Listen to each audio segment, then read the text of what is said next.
And what was your baggage that you put on there? Because you say you put baggage on there. So yeah, I put a whole list. Let me pull up the list. A whole list. I got a whole list. Well, I have 4. Her Majesty said she'll do it. I have 4. You'll do what? She'll tell the person to cross. Of course, Her Majesty would say that. You know what? I think she would. I think she would just because of her personality.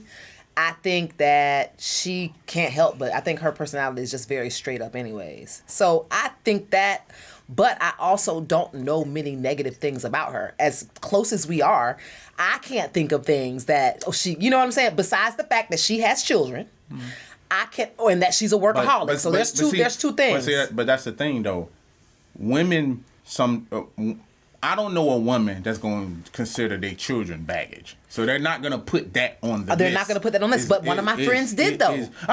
She did. Hold on. I'm not saying it won't happen. I'm just saying some women are not going to look at their kids. But they have to. Is baggage. And that's maybe the wrong word. No, you don't. Okay, so let's have this conversation. I wanted to save this for last. I didn't want to get into using, because on the way here, I'm like, how am I going to talk about this when we're talking about kids qualifying as baggage? Because baggage seems like such a negative word. But let me tell you why I'm going to back up it being baggage, whether it's the wrong word or not. Mm-hmm. You are asking someone to love you and be a stepdad and love kids and protect kids that they did not make. Mm-hmm. And what deal is the man getting out of that? And what is he getting out of that? Not saying that there aren't men out there that make great stepdads, and her kids happen to be great. And I have a comment right here. I wouldn't tell them. I wouldn't say that they're my baggage. It's just that I have kids. Okay, so cool. I would say I have kids. That's my Podbean listeners. Okay, that's great. And again, I don't want to get attacked because I know baggage is a negative word. But ladies with kids, please understand, no matter how fine you are, there's a woman out there that don't have no kids. Mm-hmm. And if you have a high-value man that's looking at the house at the right, that ain't got no babies in it, and then the house on the left that got 4 or 5 or 3 or 2, it's a pretty clear decision to me that unless you got $1 million or $2 million in the bank, and it's a big, huge difference between your situation and this other situation on the right, the house on the right is more attractive, even just from the outside looking in. If you ask a woman who loves kids, I love children, but if I was I had a choice of 2 basketball players, one that don't have no babies and one that has a couple baby mamas, I'm sorry, they're equal except for the fact that one has kids and one don't. If Forrest Gump would say, well, duh, go with the guy that doesn't have children. You could start a new family with him. You don't got to meet the baby kid, the kid's fathers. You don't got to smash your toe over a toy. I'm not saying these things can't be getting over and that these women don't deserve the world. But what I'm saying is everybody don't got kids. I don't. I'm out here. I'm taken. But there are more women out here that are like me that don't have that type of non-baggage, I guess I should say.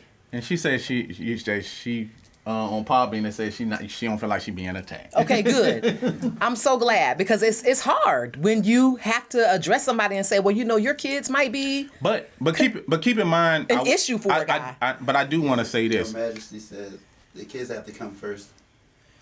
And that's what I'm saying. And you speak on that. And that's what I was saying because a lot of times I agree with that because a lot of times I'm gonna speak from a man perspective, and especially like when you're dating women with kids and women without kids. At the end of the day, it's prioritizing.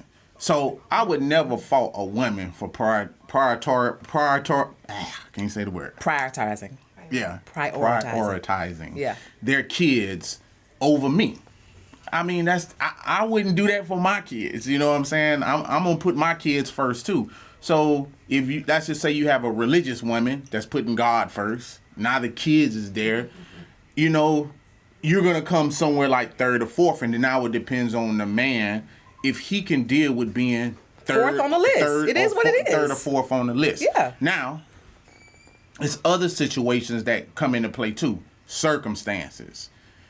Just because sometimes a woman has like 3 kids, 2 kids, or whatever the case, it depends on also how they get along and with their baby daddy, father, whatever the case may be, because all are not deadbeat dads. Like if you take someone like Will Smith that's saying like he can take care of the baby mama, his wife, hey, you want your boyfriend to come over and we can be one big bunch. That's a different scenario. And would a man look at that as a bad thing?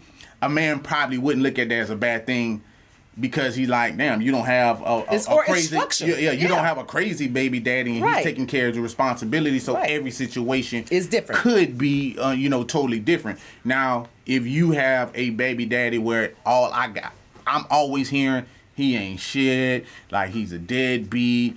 I gotta, and those problems now are being dumped off on me because I have to listen to you say these things, and now you unloading, and because I'm your man, you unload that on me. And she's supposed to be able to. This is the thing.